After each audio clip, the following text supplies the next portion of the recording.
আসসালামু আলাইকুম এভরিওয়ান। আজকে আমরা এই ম্যাথের সমাধান দেখব। আমাদের এই চ্যানেলে আপনাদের জন্য বিভিন্ন চাকরির পরীক্ষার বিভিন্ন ম্যাথের সমাধানের ভিডিও চলছে। কাইন্ডলি আমাদের চ্যানেলটিকে সাবস্ক্রাইব করে দিবেন।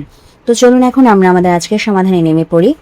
এখানে বলা আছে যে একটি দ্রব্য যদি 400 টাকায় বিক্রি করা হয় তাহলে যত ক্ষতি হবে 480 টাকায় যদি আমি বিক্রি করি তাহলে তার 3 গুণ লাভ হবে। ঠিক আছে, তাহলে দ্রব্যটির ক্রয় মূল্য কত? তো যখন এরকম আমাদেরকে জিজ্ঞাসা করে যে দ্রব্যটির ক্রয় মূল্য কত, আমরা সেটাকে ধরে নিই হচ্ছে এক্স টাকা, অর্থাৎ আমাদের দ্রব্যটির ক্রয় মূল্য হচ্ছে এক্স টাকা। এখন ফার্স্টে কি বলছে দেখেন, যে যদি আমি 400 টাকায় বিক্রি করি তাহলে ক্ষতি হবে। হ্যাঁ, 400 টাকায় যদি আমি ওই প্রোডাক্টটা বিক্রি করি তাহলে ক্ষতি হবে। তো 400 টাকায় বিক্রি করলে 400 টাকায় যদি আমি বিক্রি করি তাহলে যদি ক্ষতি হয় তাহলে যে আমার ক্ষতির পরিমাণটা হয় সেটা হচ্ছে এরকম, এই যে এক্স মাইনাস হচ্ছে 400 টাকা। এক্স হচ্ছে আমার ক্রয় মূল্য, 400 টাকা হচ্ছে বিক্রয় মূল্য, তাহলে আমার এক্স মাইনাস 400 হচ্ছে আমার ক্ষতির পরিমাণ।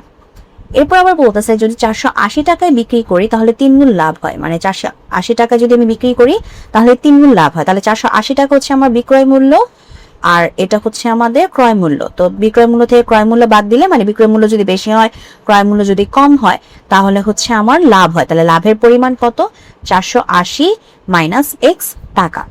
ওকে, তো এখন আমরা প্রশ্ন মতে সাজাবো। প্রশ্ন মতে কি বলছে যে 480 টাকায় বিক্রি করলে যে ক্ষতিটা হবে, 400 টাকায় বিক্রি করলে যে ক্ষতিটা হবে 480 টাকায় বিক্রি করলে তার 3 গুণ লাভ হবে।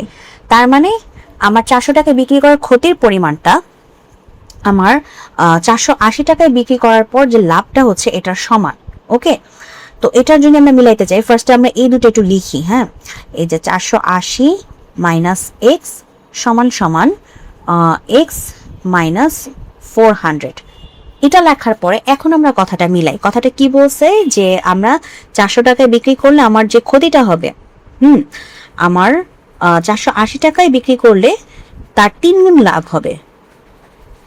এই যে কথাটা আবার রিপিট করি, দেখেন 400 টাকায় বিক্রি করলে যে ক্ষতিটা হবে 480 টাকায় বিক্রি করলে তার 3 গুণ লাভ হবে এবং এরা দুজন সমান। তার মানে আমার যদি আমি এদের দুজনকে সমান করতে চাইলে আমাকে আমার যে ক্ষতিটা হচ্ছিল সেটার সাথে 3 গুণ দিতে হবে, কারণ 480 মাইনাস এক্স অলরেডি 3 গুণ হয়ে আছে।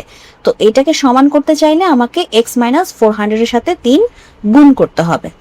ঠিক আছে, গুণ করার পর এখন হচ্ছে আমরা ইজিলি আমাদের ম্যাথটাতে নেমে যাই।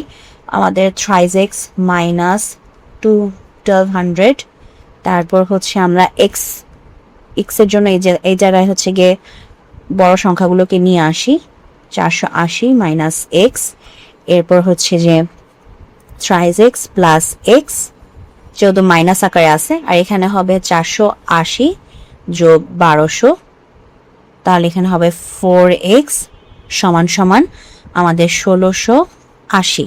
তাহলে হচ্ছে কি x সমান সমান কত? x সমান সমান হচ্ছে 1680 ডিভাইডেড বাই 4। তাহলে x এর মানটা আমাদের আসে হচ্ছে কত? 420 টাকা। আর আমাদের কাছে কিন্তু x এর মান অর্থাৎ ক্রয় মূল্যটাই জানতে চাইছে, যে দেখেন ক্রয় মূল্য কত। তাহলে দ্রব্যটির ক্রয় মূল্য আমরা কত পাইছি? 420 টাকা। তো এটাই ছিল আমাদের আজকের প্রশ্নের সমাধান। যদি ভিডিওটি ভালো লাগে অবশ্যই ভিডিওতে লাইক দিবেন, চ্যানেলটিকে সাবস্ক্রাইব করবেন।